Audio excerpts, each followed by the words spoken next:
Good morning. Buenos dias. This is Pastor Jim Cymbala. It is Monday, the 6th of June, and we are starting a 2-week journey through Proverbs 22, the 22nd chapter of Proverbs. But chapters mean less in Proverbs, really, right, than almost any place else, like the Psalms, because each chapter in the Psalms is a new hymn, a new bit of worship, prayer. Proverbs, within the chapter, as we're going to see, every verse is different. So let's talk about that for a while, reading Proverbs. Proverbs, because I want to not only go through some verses in Proverbs 22, I want you to read Proverbs in the future, all of us, more regularly, and with more understanding of the kind of literature it is. In the English Bible, it's generally considered that Job, Proverbs, and Ecclesiastes are the wisdom literature. Wisdom. In fact, the key word describing the book of Proverbs would be wisdom, wise. I think it's mentioned 150 times in all the Proverbs. The wise, the fool, wisdom, get wisdom.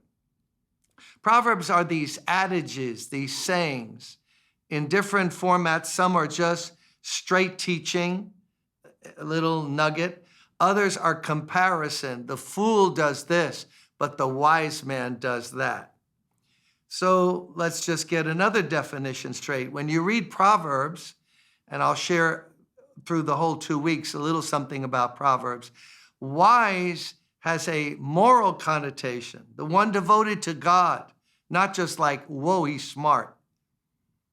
And fool has a moral, spiritual connotation, the godless versus the godly.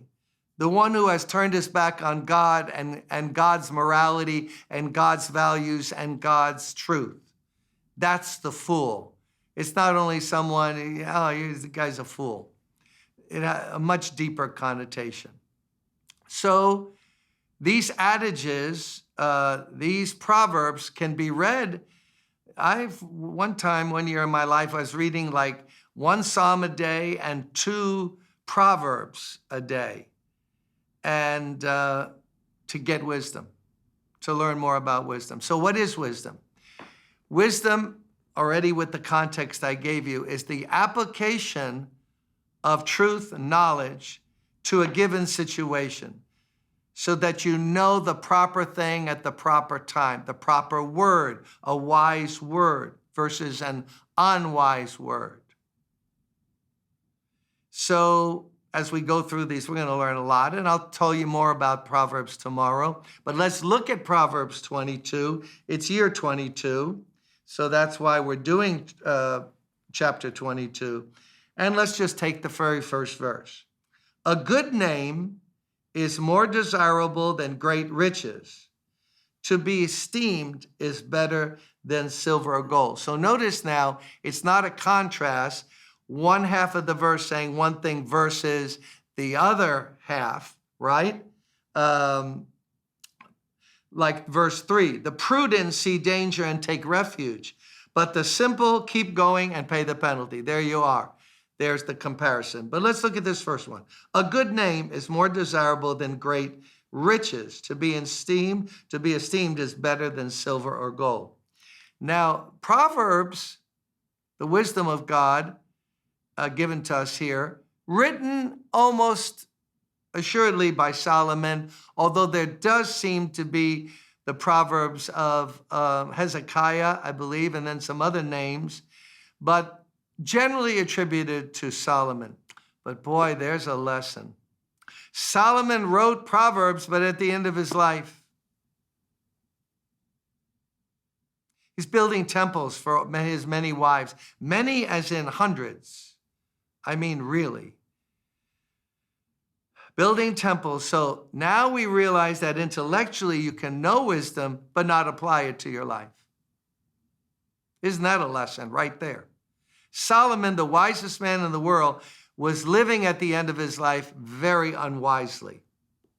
Goes to show that we need the grace of God every single day. Now, Jesus is our wisdom, and what we're trying to do here is to compare these verses with their New Testament counterparts so that we get a full picture, and remember that you can't make a doctrine just out of one verse. You need corroborating evidence from the Word of God. So, as I was saying, a good name is more desirable than great riches. To be esteemed is better than silver or gold. Now, Proverbs give you general applications, not invariable rules, although this one is an absolute. But others, there are exceptions. It's a general principle that Proverbs is giving. A good name is better than great riches. Because if you act like the fool, you can get a lot of money, you can have wisdom in getting money, but in terms of living a moral life and having people esteem you and appreciate you and love you, pretty lonely life. History is replete with examples of people who garnered lots of money, but they didn't have a friend in the world. And when they passed away, it was regretted by no one. In fact, it was anticipated by people that are looking to inherit their riches. So God is saying here to us, it's better to have high character than a high bank account. It's better to have something more than money than to have the true spiritual riches. It's better to be loved and have a family of friends and fellowship than it is to be all alone and unwise and a loner, and even though you got a lot of money. This is especially true if you compare what Jesus said. What would it profit if you gained the whole world? Forget silver and gold.